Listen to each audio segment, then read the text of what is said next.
இருக்க தண்ணீர். இவங்க அவங்களோட மனைவியின் கைகளை பிடிச்சதை விட ஸ்டேரிங்கோட கைகளை பிடிச்சதுதான் அதிகம். ஆமா, அவங்கதான் நம்ம எல்லாருக்குமே பிடிச்ச ஓட்டுநர்கள், டிரைவர்ஸ். இன்னைக்கு நம்ம கொண்டாடுறது ஓட்டுநர்கள் தினம், டிரைவர்ஸ் டே. ஆமா, நம்ம எல்லாருமே தீபாவளி, பொங்கல் இந்த மாதிரி பண்டிகை நாட்கள்லாம் வரும்போது நம்ம ஊர்ல போய் செலவு பண்ணா நல்லா இருக்குமே இந்த நாட்களை அப்படின்னு நினைப்போம். ஆனா நம்ம எல்லாரையுமே அந்த ஊருக்கே கொண்டு போய் சேர்க்கிறவங்க தான் நம்ம ஓட்டுநர்கள். அவங்களுடைய பண்டிகை நாட்களை நம்மளுக்காக செலவு பண்ணி நம்மளோட சந்தோஷத்துல அவங்க சந்தோஷப்படுறவங்க தான் நம்ம டிரைவர்ஸ், ஓட்டுநர்கள். கண்டிப்பா. அது மட்டும் இல்லாம நம்ம எல்லாருக்குமே ஏதாவது ஒரு எமர்ஜென்சி அப்படின்னு வரும்போது அந்த சிச்சுவேஷனை பொறுமையா ஹேண்டில் பண்ணி அவங்களோட உடல் நலத்தை பத்தியும் கவலைப்படாம ஓட்டுறாங்க. இதுல முக்கியமா நிறைய டிரைவர்ஸ் வேலைக்கு சாப்பிடாம அவங்க டியூட்டிக்கு முக்கியத்துவம் கொடுக்குறாங்க. ஆமா, இப்போ நிறைய கல்லூரி மாணவர்கள், காலேஜ் ஸ்டூடெண்ட்ஸ் எல்லாருமே பஸ்ல டிராவல் பண்றாங்க.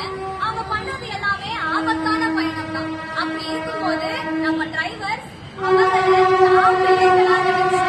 அவங்க எல்லாரையுமே பாதுகாப்பா அவங்களுடைய வீட்டுக்கு கொண்டு போய் சேர்க்கிறாங்க. அந்த கண்ணனம் பாராத உள்ளம் கொண்டவர்கள் தான் நம்ம டிரைவர்ஸ். இதுல முக்கியமா இந்த தமிழ் ஆசிரியர் அவங்க சொன்ன ஒரு இன்சிடென்ட் நாங்க சொல்ல விரும்புறோம். அவங்க teachers training Queen Mary's College, அதாவது ராணிமேரி கல்லூரியில் படிச்ச காலத்துல பெண்களுக்கு அவ்வளவு பாதுகாப்பு கிடையாது. முக்கியமா பஸ் சேவை அப்படின்னு வரும்போது பெண்களுக்கு